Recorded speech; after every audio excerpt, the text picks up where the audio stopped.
हजरत आयशा रज़ी अल्लाह ताला अन्हा के एक भांजे थे, उनकी बहन के बेटे थे जिनका नाम अब्दुल्ला बिन जुबैर था। अब्दुल्ला बिन जुबैर की खाला थी हजरत आयशा। एक मैटर पे खाला और भांजे में इख्तिलाफ हो गया।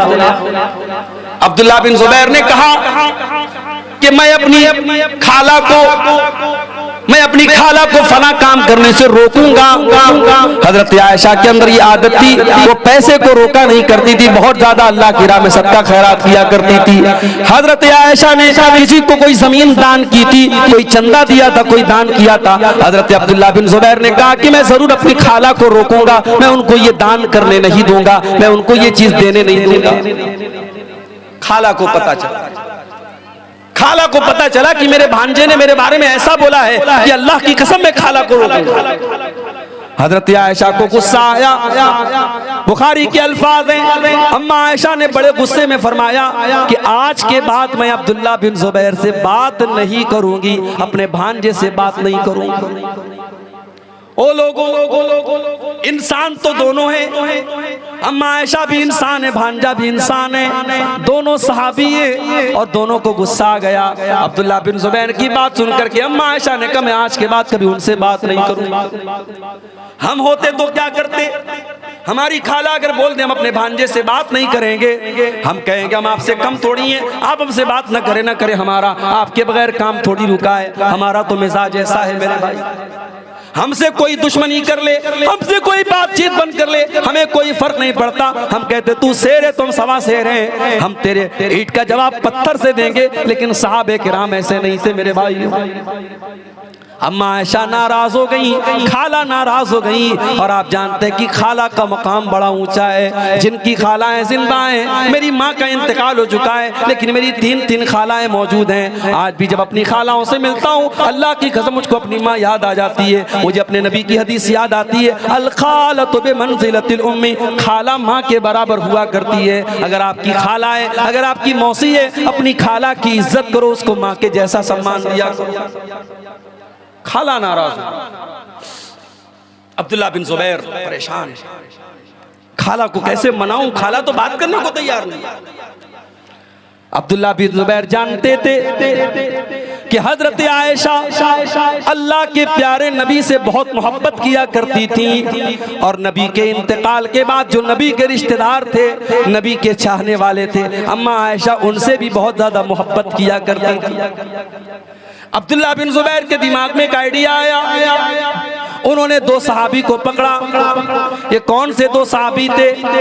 ये अल्लाह के रसूल के नानिहाल के खानदान से इनका ताल्लुक था। ये बनु ज़ोहरा से ताल्लुक रखते थे, ये अल्लाह के नबी के नानिहाल वाले कबीले से ताल्लुक रखते थे। और हजरत अब्दुल्ला बिन जुबैर जानते थे कि अम्मा आयशा अपने नबी के नानिहाल वालों से भी बहुत ज्यादा मोहब्बत करती है।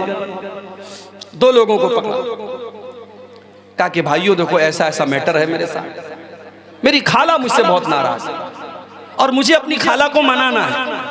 बस आपको एक काम ये करना है, मेरे साथ चलना है और मैं जब अपनी खाला को मनाने लगूं तो आपको थोड़ा सा मेरा सपोर्ट करना।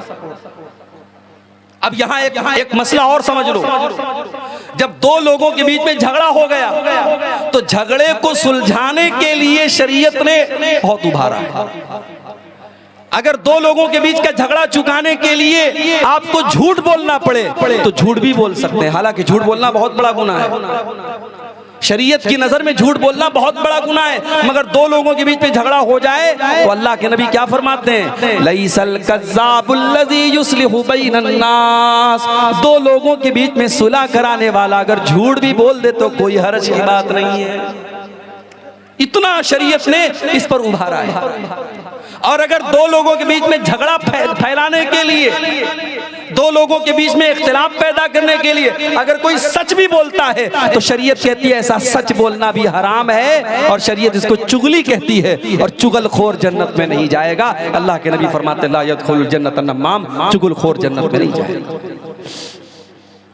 तो कभी अगर आपको ऐसा मौका मिले कि आग लग गई है और आग बुझाने का आपको मौका मिला है तो मेरे भाई आग बुझाने की कोशिश करो, आग में तेल डालने का और आग में घी डालने का काम करिए।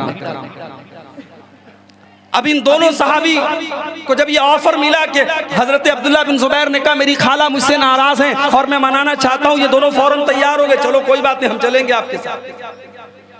अब ये तीनों लोग अम्मा आयशा के दरवाजे पर पहुंचे और जो तरीका इस्लाम ने सिखाया है जब किसी के दरवाजे पर जाओ तो अस्सलामु अलैकुम कहा करो।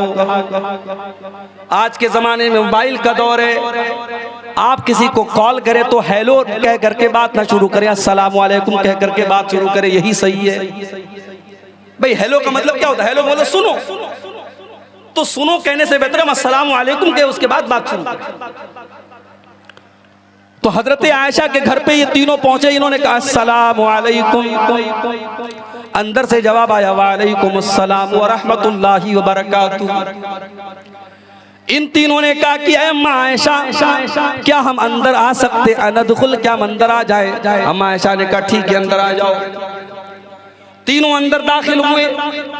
अम्मा आयशा को पता नहीं है कि अब्दुल्ला बिन जुबैर भी आया है, मेरा भांजा भी आया है। इन तीनों ने कहा अम्मा आयशा क्या हम सब आ जाएं? कहा कि हाँ सब आ जाओ। अंदर गए तो पर्दा लगा हुआ है।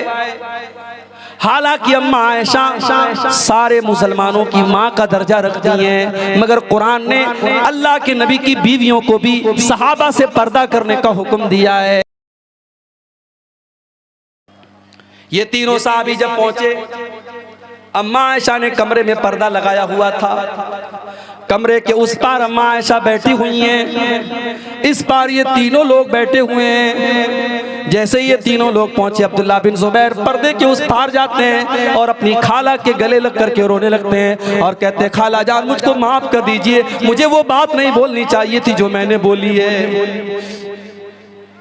गौर करो मेरे भाइयों, आज के दौर में कौन अपनी गलती को मानता है? लेकिन अब्दुल्ला बिन जुबैर ने अपनी गलती को माना, कहा खाला जान मुझसे गलती हो गई, मुझको माफ कर दीजिए। अपनी खाला के गले लग करके रोने लगे। खाला कहती है नहीं नहीं, मैंने बहुत बड़ी कसम खाई थी, मैं अपनी कसम को नहीं तोड़ूंगी, मैं तुझसे बात नहीं करूंगी। अम्मा आयशा जब ये बोलने लगी, इधर से ये दोनों सहाबा कहने लगे अरे अम्मा आयशा आप तो नबी की बीवी हैं, आप तो नबी की बड़ी चहेती बीवी हैं, क्या आपने नबी का ये फरमान नहीं सुना? क्या आपने नबी की ये हदीस नहीं सुनी? ला यहिल्लु लिमुस्लिमिन अन यहजुरा अखाहु फौका सलास, किसी मुसलमान के लिए जायज नहीं कि अपने मुसलमान भाई से 3 दिन से ज्यादा ताल्लुक तोड़ के रखे।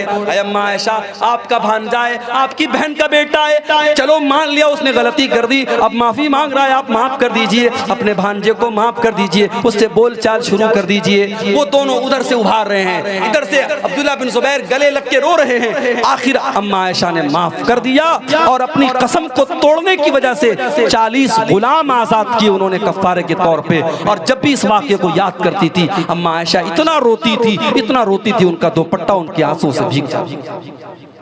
ये सहाबा थे मेरे, सहाबा से सीखो। दिल में बुग़्ज़ मत रखो मेरे भाई, दिल में बुग़्ज़ रख के जाओगे अल्लाह के पछताना पड़ेगा। किसी का हक मारा है तो हक दे दो, हुकूकुल इबाद का मामला बहुत खतरनाक है।